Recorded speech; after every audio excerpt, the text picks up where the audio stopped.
επιτρέψετε λιγάκι να μας βάλω στη διαδικασία και να πω δύο πράγματα για το πώς προέκυψε αυτή η εκδήλωση. Πριν από περίπου ένα χρόνο είχε πέσει η ιδέα να συνεργαστούμε οι μονάδες καινοτομίας και επιχειρηματικότητας των Ιδρυμάτων της Βόρειας Ελλάδας, Πανεπιστήμια και ΤΕΙ. Αυτό έπεσε σαν ιδέα, έγινε μια πρώτη συζήτηση, έγινε μια δεύτερη συζήτηση και κάποια σημεία αρχίσαμε να το υλοποιούμε. Και μία από τις πρώτες αποφάσεις που είχαμε πάρει είναι, είχαμε πει ότι καλεί όλοι αυτοί οι φοιτητικοί διαγωνισμοί που γίνονται στα Ιδρύματα, κάποια στιγμή αυτά τα Ιδρύματα ας βγούμε πια να το δούμε και μεταξύ μας. Και πραγματικά αυτό κάνουμε σήμερα.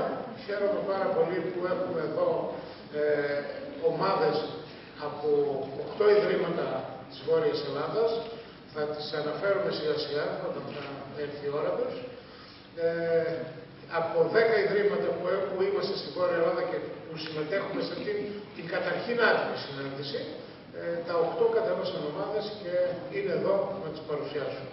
Όπως επίσης είναι και φοιτητές και από ό,τι ξέρω το ΤΕΙ Λάρισας έχει βάλει μέχρι και πούλμο για να έρθει. Είμαστε εδώ. Λοιπόν,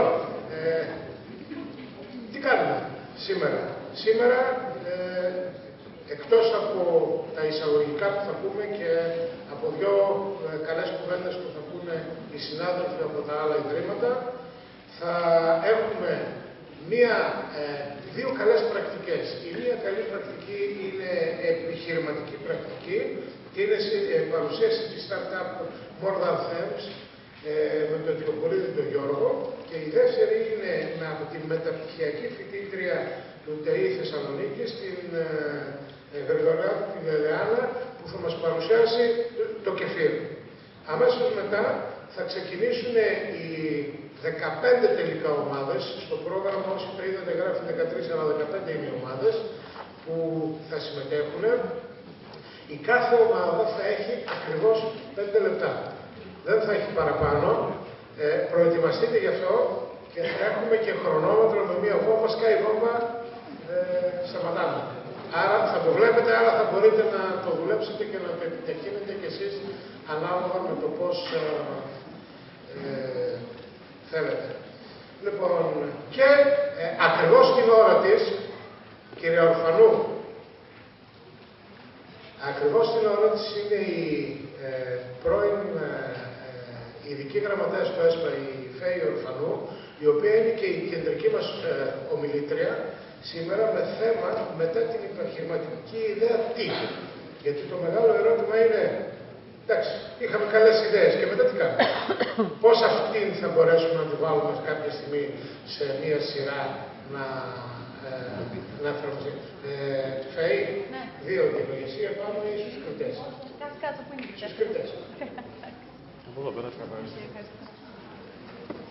Λοιπόν, μου λένε ότι δεν έχουν φέρει όλες οι ομάδες της εργασίας τους έξω να τις περάσουμε στο φλασάκι. Κάντε το, γιατί θα έχουμε καθυστερήσει μετά και δεν τις θέλω. Όσο εμείς προχωράμε, όχι, αυτοί που δεν φέρουν το ξέρουν. Δεν χρειάζεται να τους ανακοινώσουμε, όσοι μπορεί και να μην έχουν έρθει ακόμα. Λοιπόν, αυτό σε γενικές γραμμές είναι το πρόγραμμα. Τώρα, από εκεί και πέρα, αυτό που σας ενδιαφέρει περισσότερο και που είναι η παρουσίαση των ομάδων.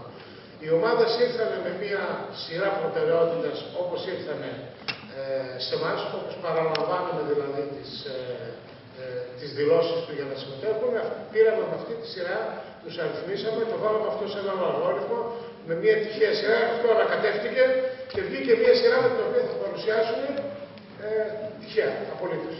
Οπότε, εκ των πραγμάτων, ούτε ξέρω ποια ομάδα είναι, ούτε θα το διαβάζουμε εκείνη την ώρα και θα λέμε είναι αυτή η ομάδα να έρθει να παρουσιάσει. Από εκεί και πέρα, η διαδικασία της αξιολόγησης. Η διαδικασία της αξιολόγησης γίνεται από κάποιους κριτές. Ποιοι είναι αυτοί οι κριτές? Εκτός από επιλεγμένα στελέχη και επιχειρηματίες που έχουμε καλέσει και ήδη οι περισσότεροι είναι εδώ, θα δώσω και στους άλλους, όπως συνήθως αυτό που κάνουμε μέσα από το ακροατήριο, αρκεί να μην ανήκουν σε καμία από τις ομάδες. Θα βαθμολογήσουν, έχουν τις οδηγίες επάνω στο εντυπάκι τους, θα βαθμολογήσουν να ξέρουν ότι η μεγαλύτερη βαθμολογία που κάνει κάθε ομάδα και η μικρότερη εξαφανίζεται, χάνεται. Αυτό ήταν κάτι που το εφαρμόσαμε για να μην σμπρώχνουμε, να είμαστε αντικειμενικοί. Αν κάποιος θέλει να ευνοήσει κάποιους, δεν θα το καταφέρει. Και να κάψει κάποιους άλλους. Το είχαμε δει σε μια παλιότερο διαγωνισμό, μια ομάδα πήρε 100 βαθμούς και όλες οι υπόλοιπες ομάδες πήραν 0. Ένας κριτής ήταν πολύ αντικειμενικός. Λοιπόν, αυτό το βγάλαμε από τότε και από τώρα πια το εφαρμόζουμε και εδώ. Λοιπόν, αυτά για την ώρα.